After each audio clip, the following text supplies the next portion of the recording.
안녕하십니까. 대정몽생이 백승주입니다.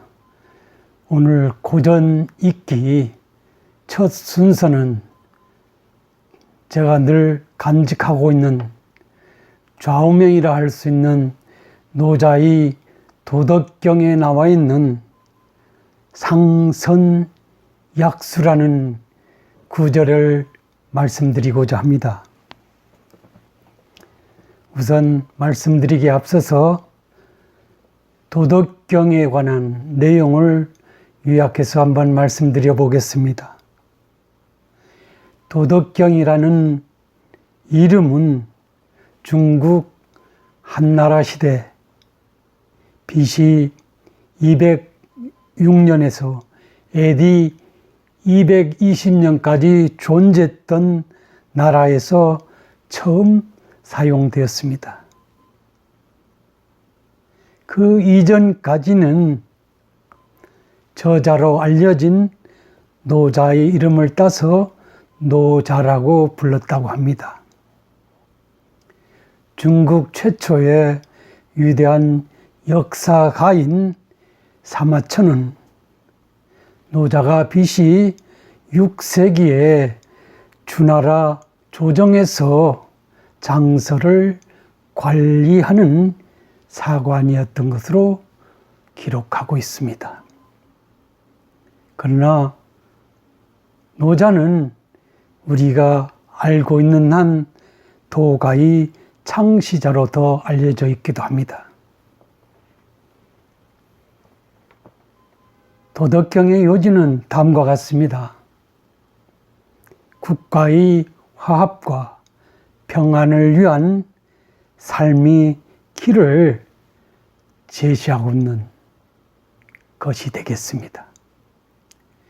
다시 말씀드려서 자신의 이익만을 탐하는 관료 지배층이 무절제한 낭비를 비판하고 소위 유교적 윤리 특징으로 우리가 알고 있는 추상적인 도덕주의와 형식적인 예의의 바탕을 둔 사회적 행동주의를 경멸하는 내용을 담고 있습니다. 우리가 시샘말로 우리가 연상해 본다면 겉다르고 속다른 세상의 이치를 경멸하고 있다고 해도 과언이 아닐 듯합니다. 또한 도덕경에서는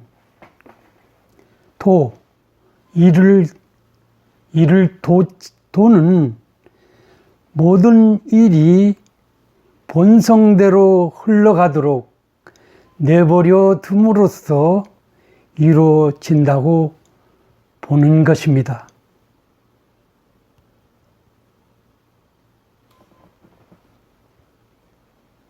도로부터 이 세상에 존재하는 모든 것이 나온다고 보았습니다. 그러므로 통치자, 시샘말로 말씀드리면 장관이든 도지사든 소위 관료 공직자는 백성에게 도의 원리를 가르치거나 솔선수범해서 순응하게 되면 백성으로부터의 모든 불평, 불만, 원인을 제거하게 돼서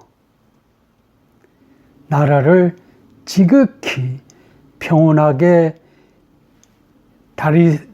다스릴 수 있고 치세를 펼 수 있다고 합니다.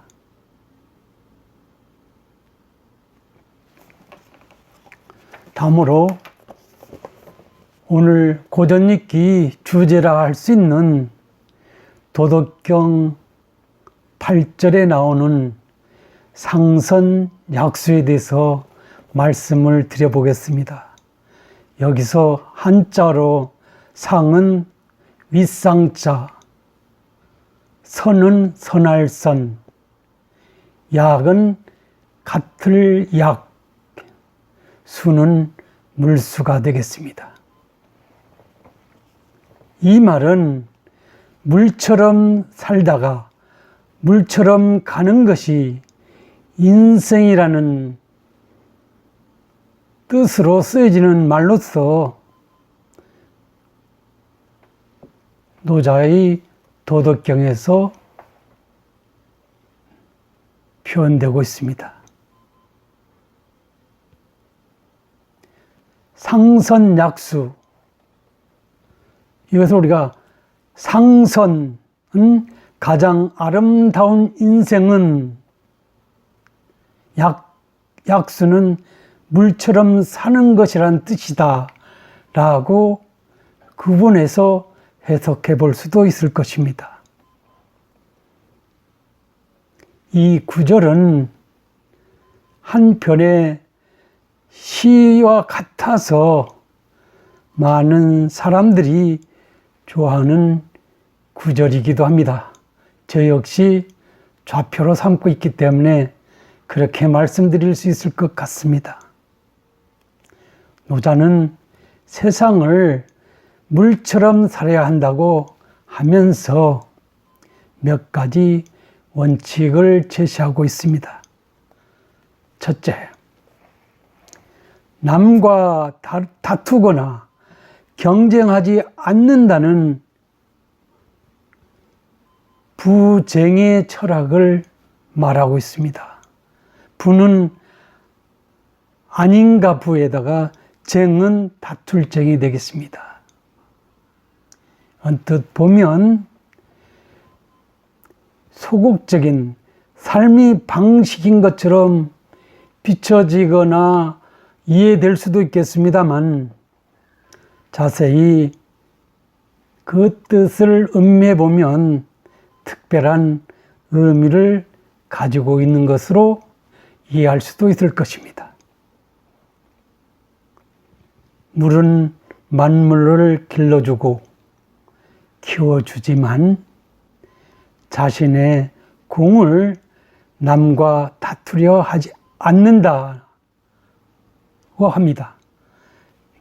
다시 말씀드려서 물은 내가 길러주었다고 일일이 말하지 않습니다.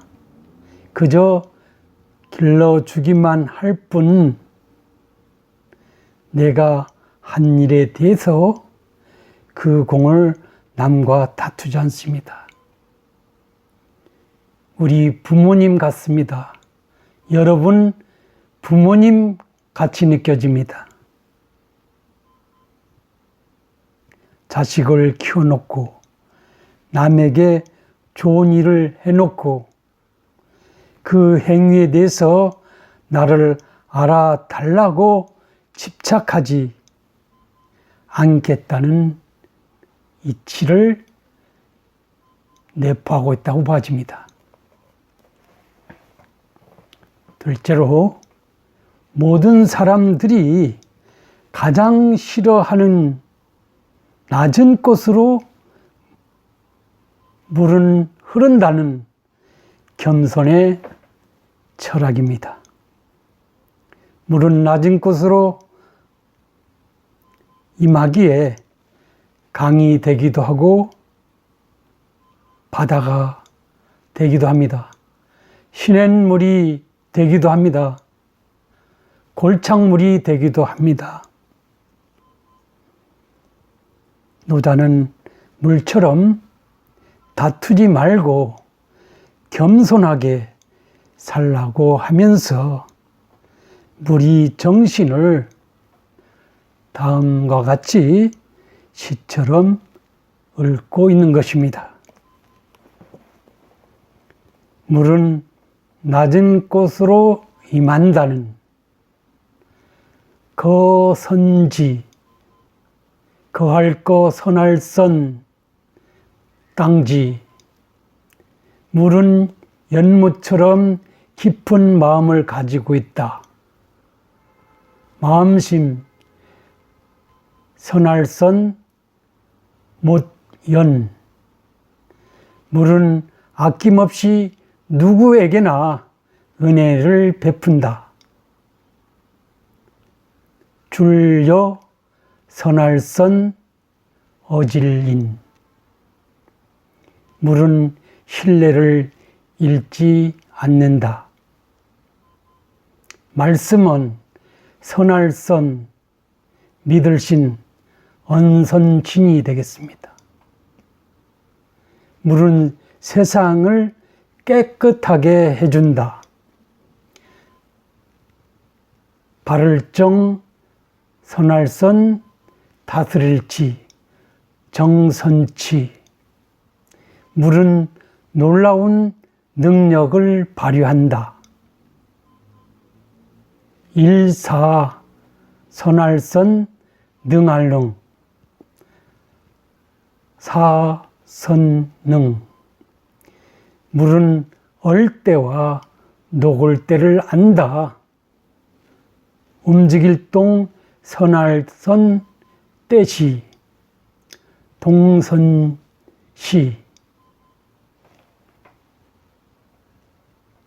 따라서 물처럼 산다는 것, 어쩌면 세상이 변화와 한 호흡으로서 사는 자연스러운 인생이 방법일 듯합니다.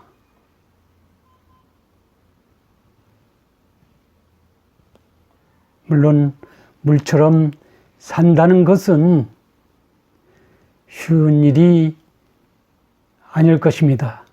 저나 여러분이 지금까지 살아오는 과정 전혀 쉬운 일이 아니었음을 직감하고, 그렇지만은 실망하지 않고 최선을 다해서 남은 인생을 물처럼 살라고 노력하고 있다라고 우리가 본다면 무슨 말인지 이해할 수 있을 것입니다.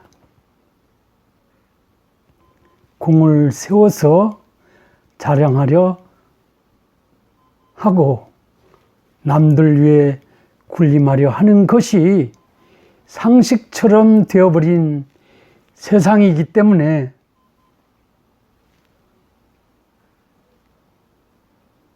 물처럼 순리를 쫓아 사는 것 전혀 간단해 보이지 않습니다. 용납하지 않을 것입니다. 결국 물의 이치는 결국 우리가 마지막 순간에 군림하려 하면 넘어질 것이고 자랑하려 하면 그 공이 오래 가지 못한다는 그 깨우침을 느끼게 된다고도 말할 수 있을 것입니다. 특히나 이 자본주의 경쟁 사회에서 아기다툼하고 살아가는 이 과정에서 물의 이치를 깨닫고 살아가기란 여간 쉽지 않을 것입니다. 저도 여러분도 그렇게 살았으리야 우리가 예상해 볼 수 있습니다. 저는 그렇게 살았던 것 같습니다.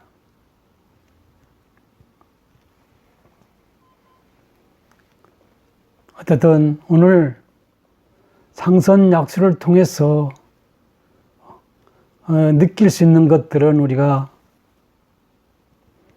여러 가지 들 수 있을 것입니다. 순리를 쫓아서 사는 것.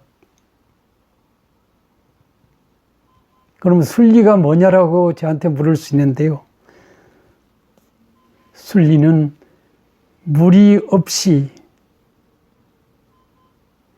순조로운 그런 이치나 도리에 맞게 사는 것이 순리적 삶이 아니냐는 그런 말씀을 드려보겠습니다. 최근에 정치권이 요동치고 있습니다. 순리적 치세가 좀 부족한 듯한 그런 생각을 해봅니다. 그리고 그 와중에서 한 정치인의 어떤 그 행태를 보면서 오늘 이 시간을 통해서 여러분한테 말씀드린 상선 약수 이치를 그분에게도 말씀드리고 싶습니다. 한번 시간 내어 순리를 쫓는 삶, 상선 약수의 노자의 도덕경에 이치를 한번 되새겨 봐 주시기 바랍니다. 오늘은 이 정도로 마치겠습니다. 감사합니다.